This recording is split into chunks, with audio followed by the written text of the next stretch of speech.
Mesdames et messieurs, bonjour.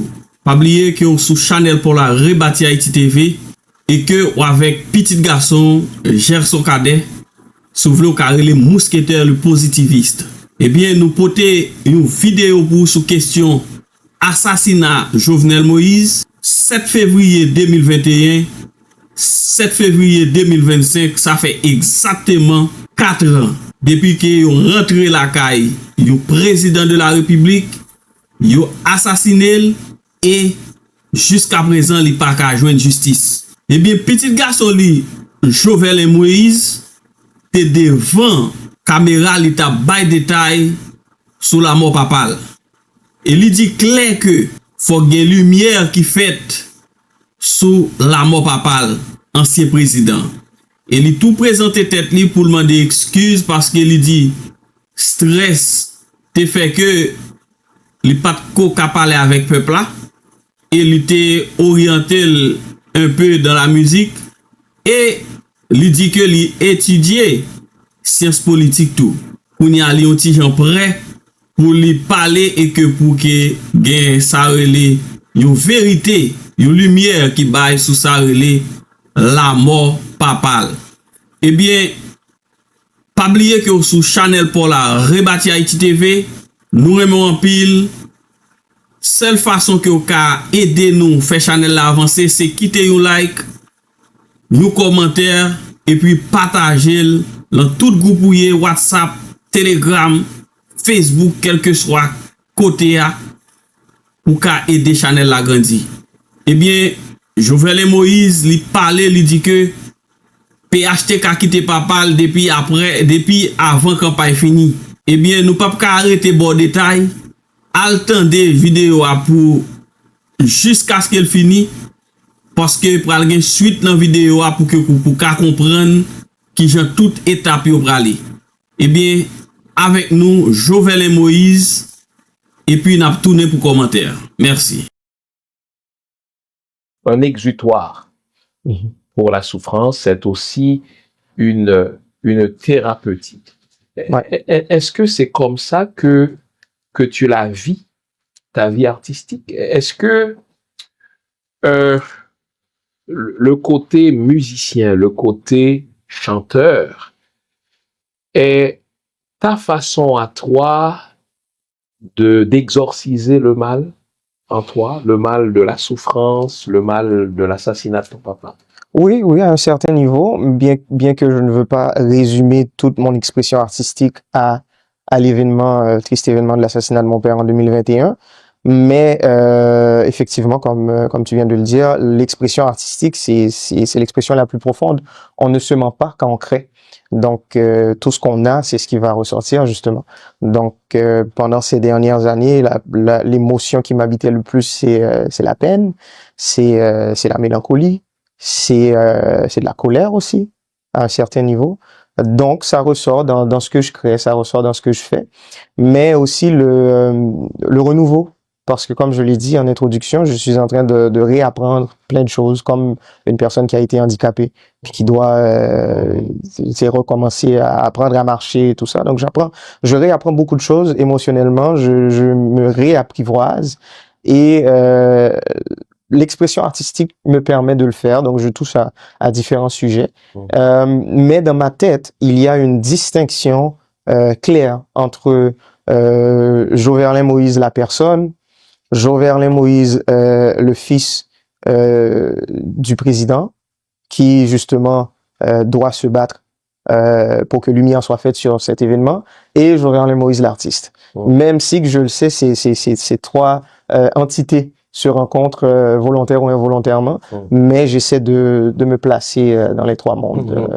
Et pourtant, bon, regarde, rigueur oblige, j'ai suivi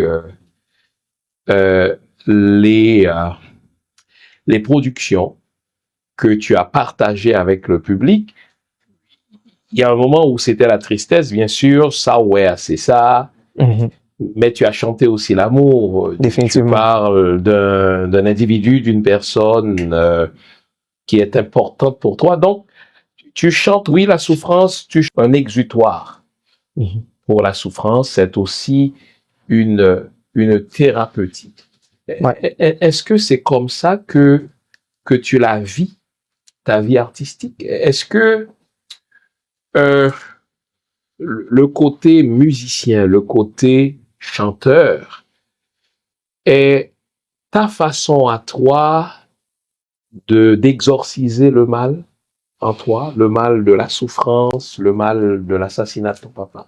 Oui, oui, à un certain niveau, bien que je ne veux pas résumer toute mon expression artistique à l'événement, triste événement de l'assassinat de mon père en 2021, mais effectivement, comme tu viens de le dire, l'expression artistique, c'est l'expression la plus profonde.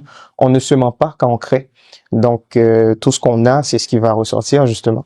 Donc, pendant ces dernières années, l'émotion qui m'habitait le plus, c'est la peine, c'est la mélancolie, c'est de la colère aussi, à un certain niveau.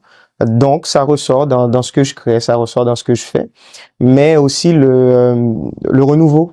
Parce que, comme je l'ai dit en introduction, je suis en train de réapprendre plein de choses, comme une personne qui a été handicapée, puis qui doit recommencer à apprendre à marcher et tout ça. Donc, je réapprends beaucoup de choses émotionnellement, je me réapprivoise et l'expression artistique me permet de le faire, donc je touche à différents sujets.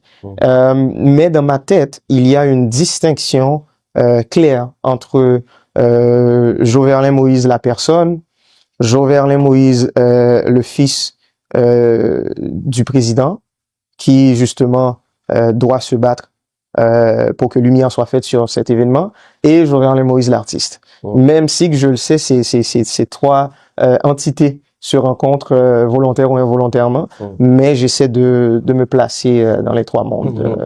Et pourtant, bon, regarde, rigueur oblige, j'ai suivi les productions que tu as partagées avec le public. Il y a un moment où c'était la tristesse, bien sûr, ça, ouais, c'est ça.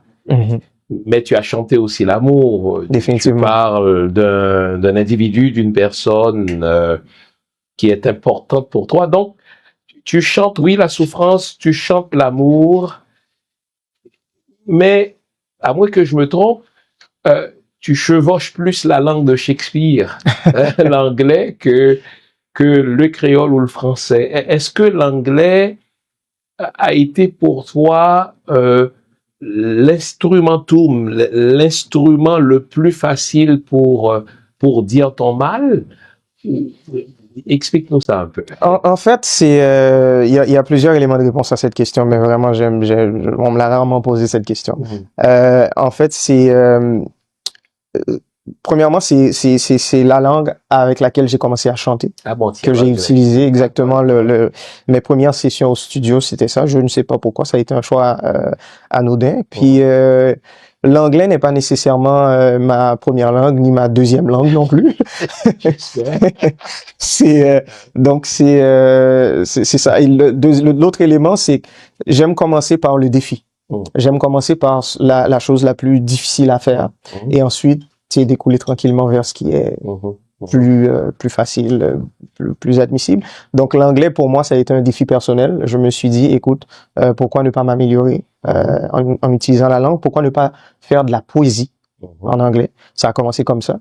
Et à un moment donné, on est passé par le chant et tout ça. Puis donc là maintenant, tout ce qui est création de mélodies pendant un certain temps, en tout cas, ça m'est venu en tête en anglais. Mais je reviens tranquillement à mes racines. Donc là, j'ai beaucoup de choses qui se préparent pour les prochaines semaines, prochains mois, qui vont être en créole principalement et aussi en français.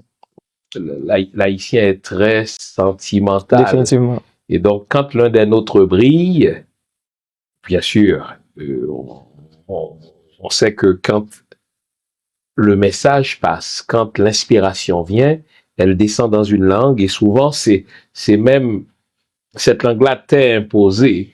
Mais je voulais savoir si c'était un abandon, on va le dire ainsi, du public haïtien et donc de ta culture au profit de l'anglais, même si encore une fois, je sais que c'est jamais un handicap de parler plusieurs langues et encore moins quand on est artiste, d'autant que, je le dis, le marché est anglais.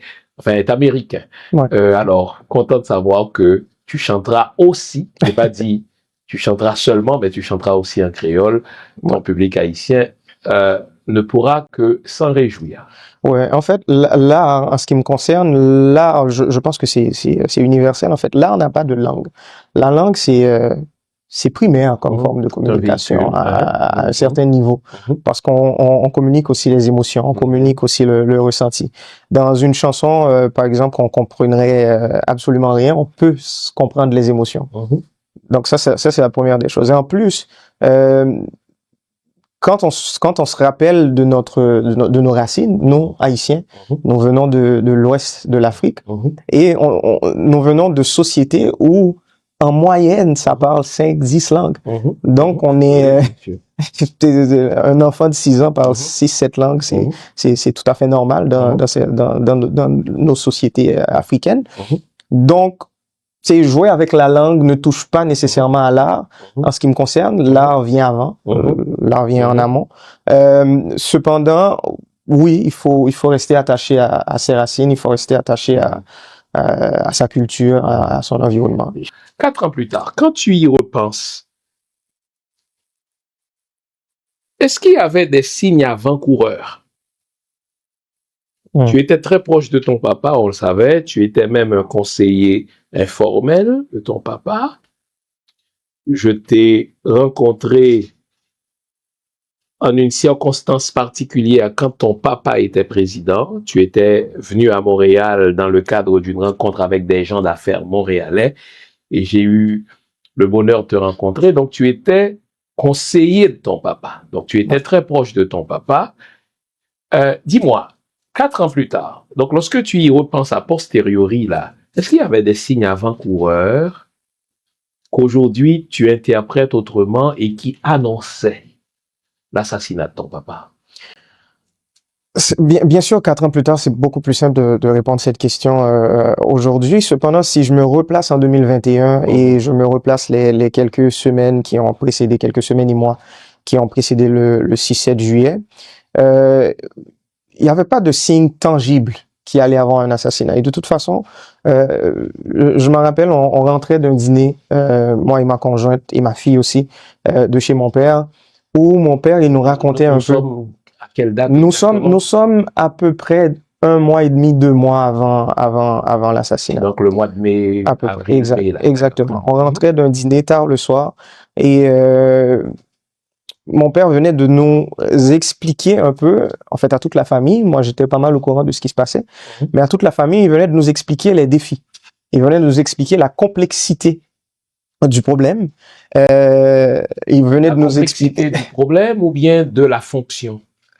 La fonction de président. Non. Parce que si tu dis du problème, j'ai le goût de te demander... Quel problème, exactement. Le problème, je vais ouvrir la parenthèse, puis on va refermer, puis on va pouvoir revenir là-dessus un peu plus tard aussi. Le problème lié au développement, le problème lié à l'autonomie du peuple haïtien. C'est pas un problème en ce qui nous concerne, c'est ce que nous voulons, mais cet élément-là représente un problème pour une classe économique, pour une partie du pays, une minorité, une toute petite minorité en fait, et même pour certains pays de la communauté internationale. On va en revenir aussi. Donc, il discutait de la complexité de la chose, il discutait les éléments techniques, en parlant des secteurs clés comme le pétrole, en parlant des secteurs clés comme l'énergie et tout ça, ou encore cette histoire d'armement ou de financement de gangs de rue qui aujourd'hui it's out of hand, ou encore de kidnapping à cette époque. Donc, il nous présentait un peu il nous faisait le topo, ok? Et en rentrant ce soir-là, ma conjointe m'a dit, juste le fait qu'on sait tout ça, on est en danger. Juste le fait qu'on a toutes ces informations-là, on a les noms, on connaît ces gens-là, on est extrêmement en danger. Et moi, naïf que j'ai été il y a 4 ans, et aussi dans cette histoire c'est pas une confiance, mais on le sait qu'il y a une ingérence politique de la part de Washington en ce qui concerne la politique haïtienne. Et on se dit aussi, puisque ça faisait longtemps qu'un président ne s'était pas fait assassiner en Haïti, c'est pas parce qu'ils avaient pas la volonté. Il y a 100 ans avant. Ouais, c'était en 1915, exactement. Donc il y avait cette en ce qui me concerne, il y avait une relation, je dirais pas de confiance, mais il y a un niveau de bénéfice du doute, on va dire, par rapport aux Américains. Et moi, j'ai répondu à ma conjointe, oui, je sais, mais les Américains ne vont pas permettre ce genre de choses. Tu vois, pas au 21e siècle. Pas maintenant, pas en Haïti, pas à l'ère des réseaux sociaux. Et bon, voilà, on sait ce qui s'est passé quelques semaines et quelques mois plus tard. Donc déjà, on appréhendait la possibilité qu'il y aurait violence, mais pas à ce niveau-là, nécessairement. Et si tu vivais en Haïti à cette époque-là, il y avait d'autres signes aussi. Il y avait un moment de calme inhabituel pendant le mandat.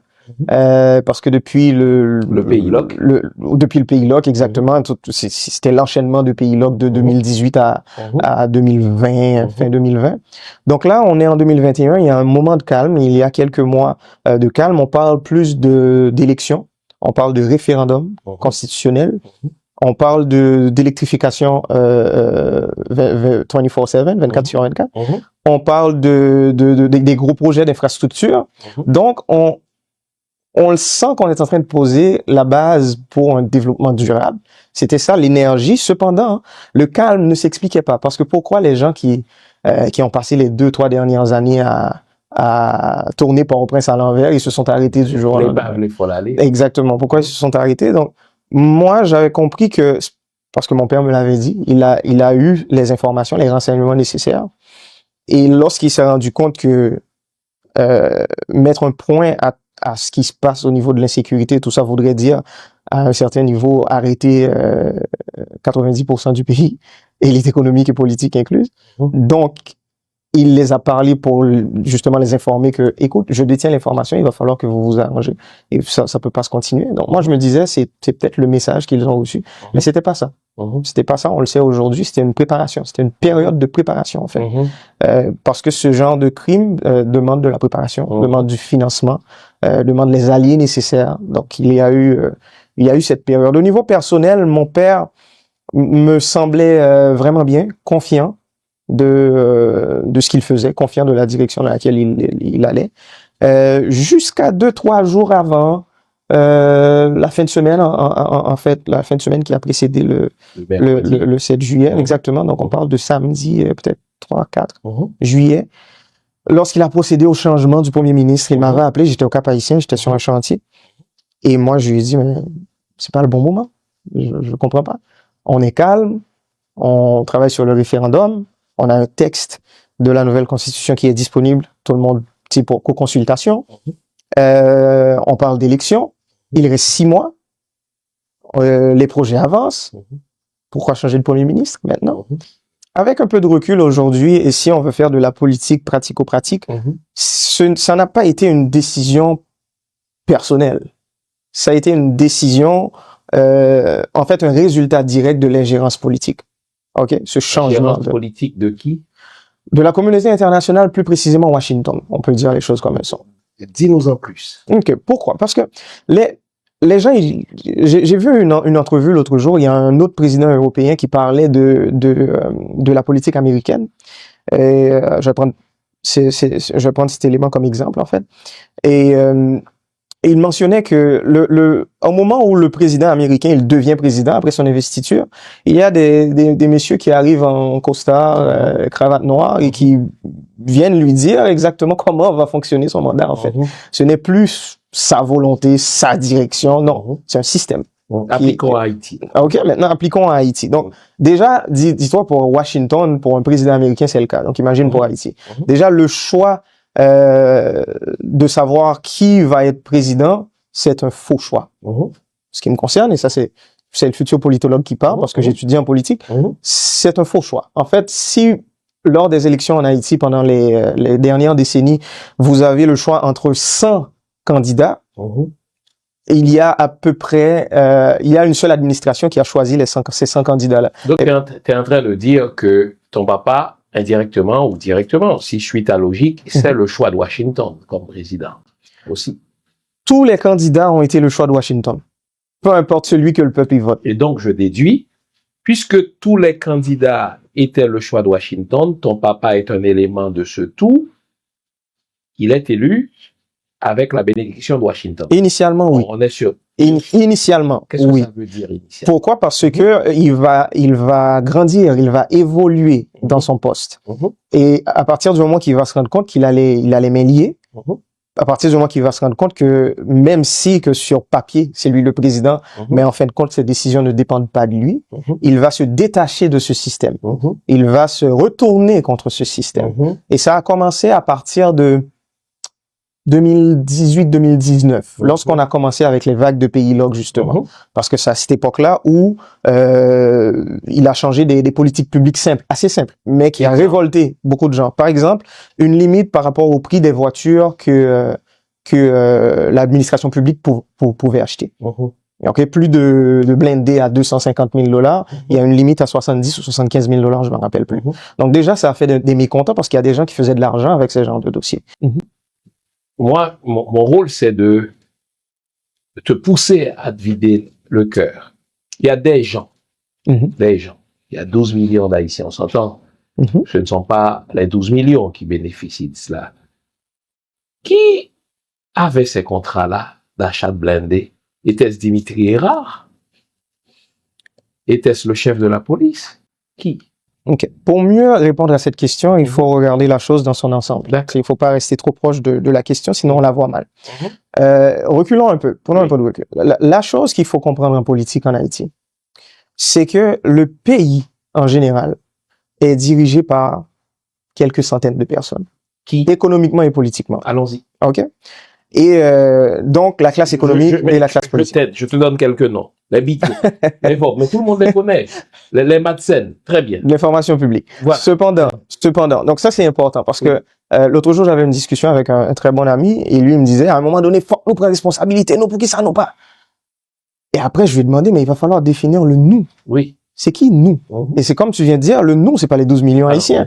Donc c'est une toute petite classe. Et là, j'ai un autre ami qui m'a dit, c'est à peu près 10 000 personnes. Là, je lui ai dit, mais non, ça c'est beaucoup trop. C'est pas 10 000, c'est quelques centaines de personnes. Même la classe économique. Quelques centaines. Du secteur des affaires ou du secteur politique ou des deux? Les deux. Ou du secteur international? Non, on parle en Haïti, on reste national. OK? Et quand j'ai parlé de ces fameux contrats, il faut comprendre qu'il y a toute une classe économique. Quand je parle de la classe économique, c'est pas un tout homogène. Ça, c'est important. Il faut le comprendre. C'est pas, ils sont tous de la même façon, ils vont tous dans la même direction. On a des Juifs, on a des Haïtiens. Puis, il y a des intérêts aussi à travers cette fameuse élite économique qui se rapproche plus des intérêts haïtiens. Tandis qu'il y a des intérêts qui s'éloignent drastiquement des intérêts haïtiens. Donc, on a une partie de cette classe économique qui vit littéralement sur des contrats avec l'État. L'État est leur client principal. C'est aussi simple que ça. Donc, qu'on parle d'énergie, oui, qu'on parle d'énergie, qu'on parle d'import-export, qu'on parle de port, qu'on parle de je sais pas moi, de pétrole, qu'on parle de, les grands secteurs sont contrôlés par cette partie de cette élite économique. Quelques centaines de personnes. Le haut négoce, en fait. Exactement. Et l'État se trouve au service de ces gens-là, pas au service du peuple. Et lorsque mon père, il l'a compris, parce que devenir président d'Haïti, premièrement, c'est pas une mince affaire. Il faut travailler dur, il faut faire des accords, il faut serrer des mains, des fois avec le diable. Et à un moment donné, tu te retrouves au milieu de ces gens-là avec qui tu as fait des accords et tout ça. Et à chaque fois que tu essaies de prendre la décision de prioriser les intérêts du peuple, tu te fais taper sur les doigts. Donc, à un moment donné, lui, il a pris sa position en main et on a eu cette conversation précisément le 7 février 2021, moi et mon père, et on parlait d'un sujet assez sensible. Donc, 5 mois avant son assassinat. Exactement. Et on a parlé de la mort parce que je lui ai dit, moi, je ne vois pas pourquoi on ne devrait pas aller dans cette direction. Et je lui ai dit, de quoi à ton cœur? Est-ce que c'est la mort? Je lui ai dit, moi, je préfère mourir en prenant ce genre de direction, au lieu de me tomber dans mâche ou bien machine frappée, tu vois, ce genre de... Tu préfères mourir pour une cause. Exactement. Et ce jour-là, il me l'a dit, je parlais à un autre ami, ça fait pas longtemps, puis qui me disait, les gens, lorsqu'ils sont prêts à partir, ils nous le disent.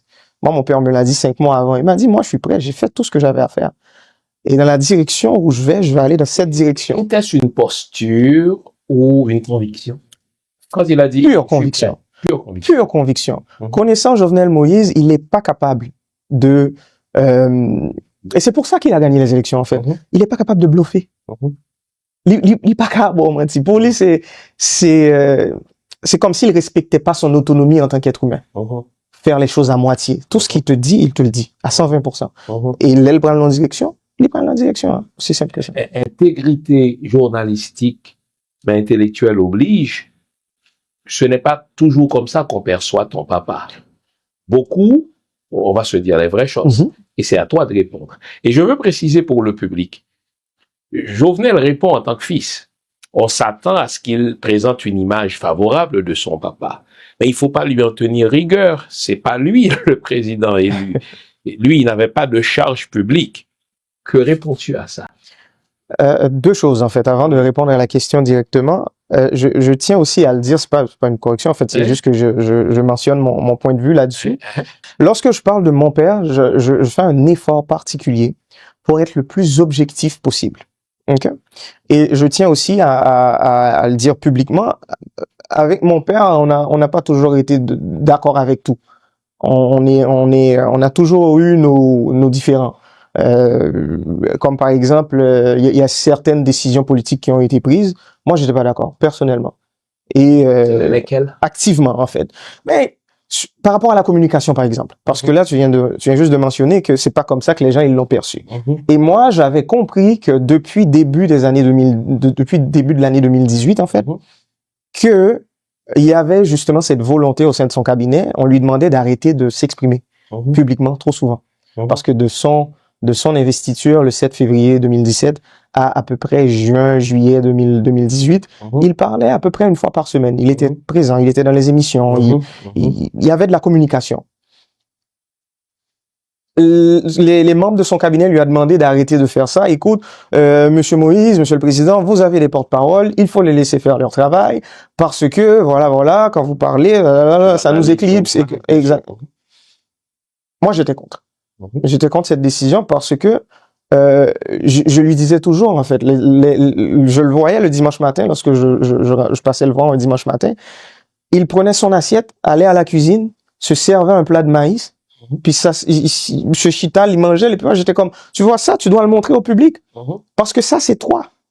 Parce que les gens, ils te prennent pour un bourreau qui vit dans un palais où tout est en or, puis qui a 150 personnes à son service, tandis que, regarde-toi. Dans une tour d'ivoire. Tu n'as absolument personne, en fait. Il ne veut même pas avoir des gens pour le servir à manger. Il le fait tout seul. Donc moi, je disais, déjà, cette histoire de communication, moi, je suis pas d'accord. Il va falloir que tu montres un peu de ta vie privée, il va falloir que tu t'exposes, il faut que tu recommences à parler. Et effectivement, il a arrêté de parler la première moitié de l'année 2018. Et le pays là que... That's it. C'est fini. À chaque fois qu'il prenait la parole après, c'était trop tard. Parce que là, c'est la phrase que j'utilisais toujours avec lui. Tu étais en réaction. Et en politique, il faut jamais être en réaction. Le moins que possible. Donc, il faut plutôt avoir l'initiative. Toujours être en proactivité. Le plus que possible. Donc déjà, ça c'est pour dire que moi et mon père, on n'était pas d'accord sur tout. Et deuxièmement, je suis aussi un scientifique de la politique. J'étudie en politique. Je suis en train de terminer mes études en philosophie et en politique. Donc, mon approche ou mes analyses sur le mandat de mon père, le fait par la population de perdre confiance en ses dirigeants, mais nos dirigeants n'ont pas démérité ce manque de confiance. Et c'est ce que je voulais mentionner, en fait. Lorsque j'ai parlé d'ingénierie sociale, il faut comprendre que l'ingénierie sociale a créé une nouvelle culture politique, calquée sur la corruption. OK? Où les chefs d'État, et pas seulement les chefs d'État, il faut ouvrir le spectre. Parce que l'administration publique, c'est pas juste un président. C'est beaucoup de ministres, c'est beaucoup de cabinets, c'est beaucoup de contrats, exactement. Donc, que normalement, le président, souvent, moi je l'ai vu avec mon père, puisque j'ai eu la chance sur son mandat d'être très présent, il était souvent le dernier à être au courant de beaucoup de décisions étatiques. C'est ça, le président. C'est ça, le pouvoir, en fait. C'est souvent le dernier à être au courant de plein de choses. Est-ce de l'aveuglement volontaire? Est-ce un choix? Ou est-ce le système? Moi, je pose la question. Non, je vais répondre rapidement, mais je vais revenir à mon idée initiale. C'est le système, mais on va y revenir. On va s'attarder là-dessus parce que le système est ainsi conçu, en fait. Le système à travers, je pense, notre dernière constitution, si on prend le temps puis on la lit correctement, et si on regarde aussi les habitudes de fonctionnement du système, on le voit tout de suite. C'est un système qui a été conçu pour que le président puisse avoir les responsabilités, mais pas nécessairement les droits. OK? Donc, on va y revenir. Donc, c'est pour ça que je parle d'ingénierie sociale, ok? Et aussi pourquoi, comme tu viens de dire, les politiciens haïtiens, ils ont à un certain niveau respecté ce profil de corrupteur, mais c'est parce que avec corrompu. Exactement, c'est parce qu'avec cette nouvelle culture politique, les personnes qui ne veulent pas se faire corrompre ne s'approchent pas de la politique. Les personnes, un jeune par exemple qui pense à son avenir, ne voudrait pas que après son nom on ajoute voleur, on ajoute corrupteur, corrompu, on ajoute toutes sortes de choses. Donc, les personnes qui ont vraiment une tête sur les épaules se sont retirées de la politique ou ils sont restés relativement très loin de la politique. Et j'étais très engagé.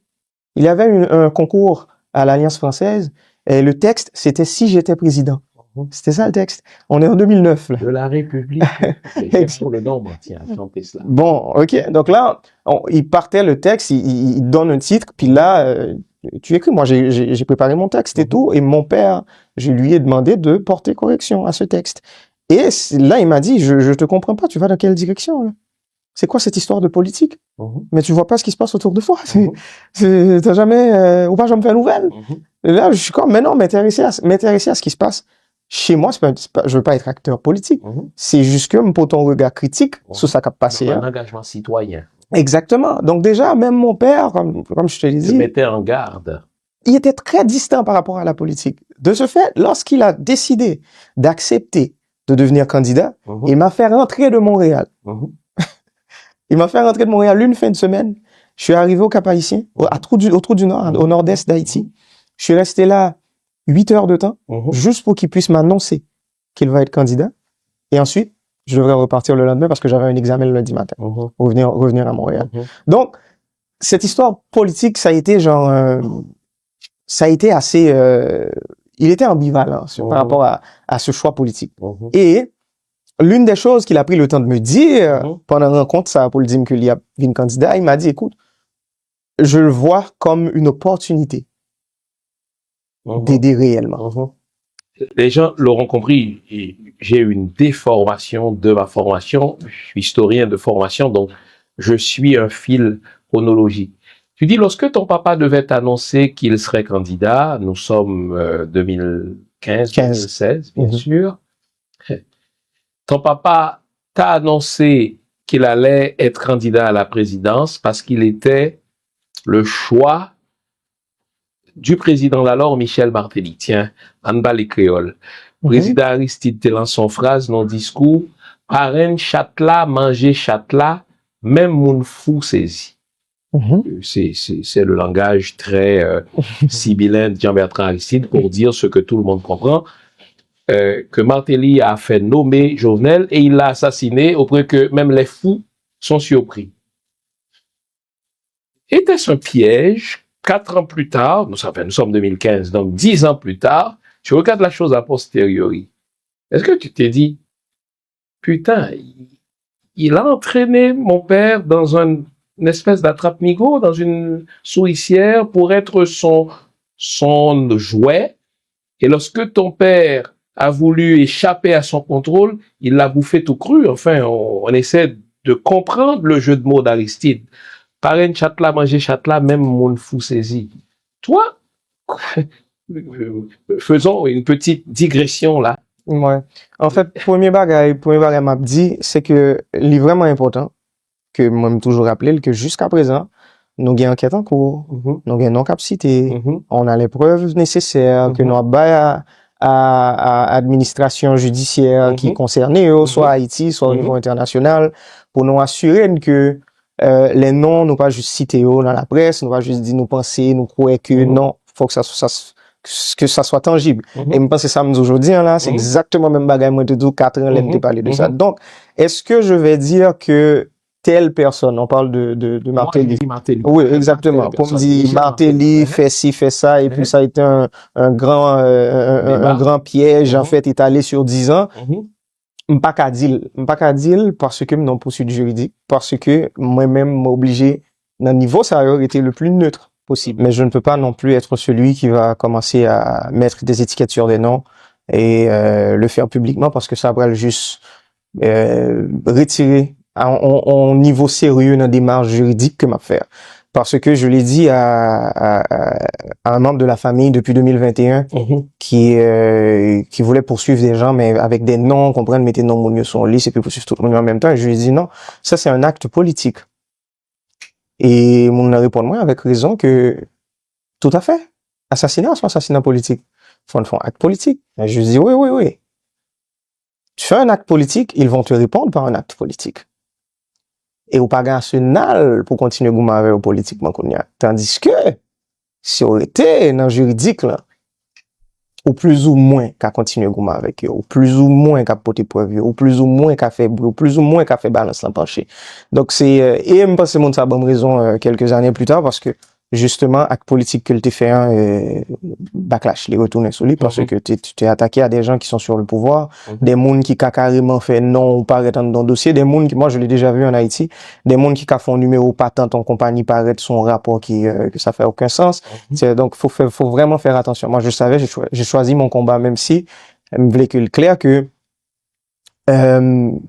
moins tant qu'il y a un monde qui complètement aveugle. Je prends toujours par exemple ça, là, me parler de dossier ça. C'est comme si tu as 100 moun dans une salle cinéma et puis il y a un moun qui est assassiné. En ce qui me concerne, peu importe qui est l'autre 99, l'autre moun, tout suspect pour moi. C'est pour ça que les urbains nous quand ils prennent une décision, ils allent dans direction, nous là pour nous faire appel, nous là pour nous assurer nous que bref. Mais revenons à la question initiale qui concerne justement le choix de mon père en tant que candidat en 2015. La première chose, et ça c'est une perception que j'essaie de rendre scientifique en fait. Ma travail sur lui, même pensée proche. Il n'y a pas de faiseur de roi haïtien. Par contre, bien peser ça. Donc c'est pas Martelly qui a fait de Jovenel un président. C'est quelqu'un exactement de l'externe. Il n'y a pas, on dit l'ambassade américaine. C'est Washington. C'est Washington. Il n'y a pas de faiseur de roi haïtien. Là, nous, rété, focus sur faiseur, soi-disant les faiseurs de roi haïtiens, nous chiffre focus nous, justement, on ne se concentre plus sur le vrai problème. On ne se concentre plus sur lieu de pouvoir, le vrai côté lié, hein, parce que nous mettons le sous yon moun, parce que nous plaçons le sous yon petit groupe moun même. Des fois, c'est pas juste une personne. Donc ça, c'est important de le comprendre. Est-ce que les soi-disant, les gens qui se font passer pour des faiseurs de roi en Haïti, est-ce qu'ils sont pas importants politiquement? Ce serait vraiment ridicule, irresponsable de dire une chose pareille. Ok? Cependant, il n'y a pas de faiseur de roi haïtien. Maintenant, dans cette logique, lors en 2015, puisque c'est une dernière période de campagne électorale que nous avons gagné qui aboutit. Exactement, qui fait constitutionnellement. Ou gagner, c'est ce que j'ai dit tantôt, ou gagner l'eau. Peu importe grosseur l'eau, il y a 5 moun là-dedans, il y a 10 moun là-dedans, il y a 100 moun là-dedans. Un pool, comme on dit. Exactement. Dès que non moun sa yo sous lissa, ils ont tous été choisis par la même personne. Ou, si je n'aime parler de personne ou d'entité, je ne parle pas d'individu. On parle d'un lieu de pouvoir. On parle de précisément Washington. De près ou de loin, volontairement ou involontairement, que vous connaissez, que vous pas connaissez. Donc, le peuple haïtien, lui, quand il va voter, en fait, c'est un faux choix. C'est le dindon de la farce. Exactement. Mais on pourrait parler de politique générale, c'est aussi ça la démocratie à un certain niveau. Là, voilà. Donc, ces gens-là n'ont pas un candidat. Ils en ont pas 3. Tous les candidats sont leurs candidats.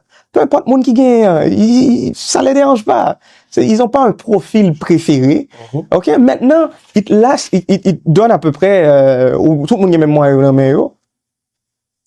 comment on peut l'utiliser bagayo de façon intelligente, intelligemment, de façon intelligente pour arriver à tes fins, pour arriver dans le côté de rivière. Et mon père, lui, fils de paysan qu'il a été, il a exactement, il a fait le travail.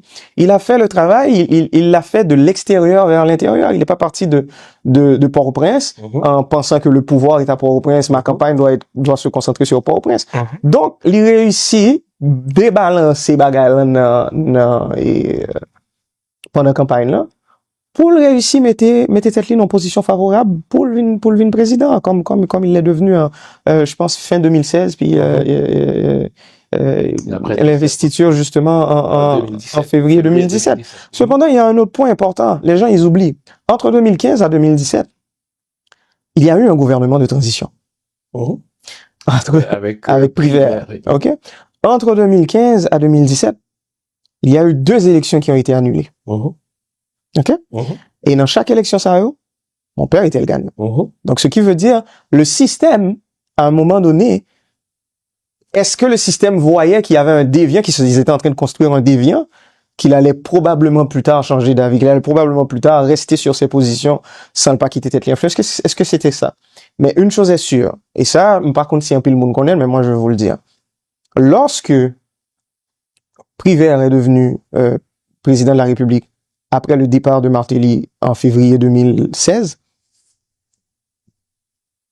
le parti politique c'était parti haïtien tel calais, PHTK, c'est sous parti ça que papa m'a présenté comme président. Le parti l'a abandonné. Qui le ça? Oui, dis-moi non. Non, mais c'est ça. Parce que m'pas j'entendais Martelly désavoué, m'pas j'entendais aucun porte de parti a dit écoutez, monsieur pas candidat nous encore. Donc ça c'est la première fois m'entendais. Justement. Et ça pourquoi c'est important? Parce que si on comprend l'épisode, ça on peut le comprendre tout le reste. Tu vas comprendre 2021, tu vas comprendre les mois qui ont précédé 2021, tu vas comprendre de cette histoire de pays loc. Mais faut comprendre partie ça. Le parti l'a laissé tomber. Ils l'ont fait premièrement lorsqu'ils ont décidé que, écoute, nous on va annuler les élections parce que le parti était au pouvoir.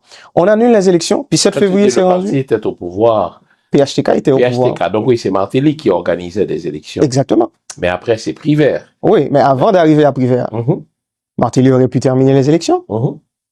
Oui, mais il y avait le public n'y croyait pas. Non, ça a été une décision strictement politique. Ça n'a pas été une décision du public. Le public, au contraire, disait que vous pouvez le faire 1000 fois. Jovenel Moïse va gagner à chaque fois parce qu'on va voter pour la même personne. Quand tu dis le public, c'est qui? On parle des gens qui ont voté, moins d'1 million de personnes en passant qui ont voté. Donc, donc tu dis bien moins d'1 million. Non, je le dis parce que ça c'est une autre perception qu'on a d'Haïti ou qu'on a du peuple haïtien. C'est pas un peuple qui est, et c'est une bonne chose, en fait, c'est pas un peuple intrinsèquement politique. C'est un peuple qui aime se retirer un peu de tout ce scandale et observer. Oui, parce que ça ne lui a jamais rien rapporté. Exactement. Parce que tout le monde s'est foutu de sa gueule. Donc, lorsque le peuple haïtien réalise qu'il est le dindon de la farce ou bien qu'il est le con du dîner, il dit, mais faites votre foutu dîner sans moi. Exactement. Voilà. Donc, déjà, ça c'est une autre situation. Cependant, il y a cette période. Revenons à cette période où le parti l'a laissé tomber. Il y a cette anecdote. Mon père a été voir avec un associé, il a été voir nous sommes sous Prévert ou encore sous Martelly? Juste avant le départ de Martelly. Donc, nous sommes sous Martelly. Exactement. Et c'est lui qui me l'a raconté, cette histoire en passant. Alors, il va voir les membres du parti, et il les dit, écoute, monsieur... Martelly est là-dedans? Oui, tous les membres du parti sont là. Monsieur, ok, nous comprenons à faire élection extrêmement politique, il va annuler l'élection, on va comme ça, ou bien c'est deuxième tour, je me rappelle plus si deuxième tour était annulé à cette époque. Mais l'essentiel de l'histoire, c'est que moi, je suis encore prêt à me battre. Et me penser que sinon, ensemble, n'a gagné quand même. OK?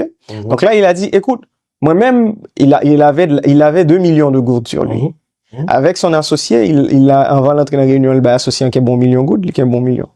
Et puis, il dit, donc, 1 million de gouttes à l'époque, c'est 10 000, 12 000 $ américains. Okay? Donc là, il arrive, puis symboliquement, sur la table, tout le monde est là, lui dit, écoute, moi, j'amène mon argent.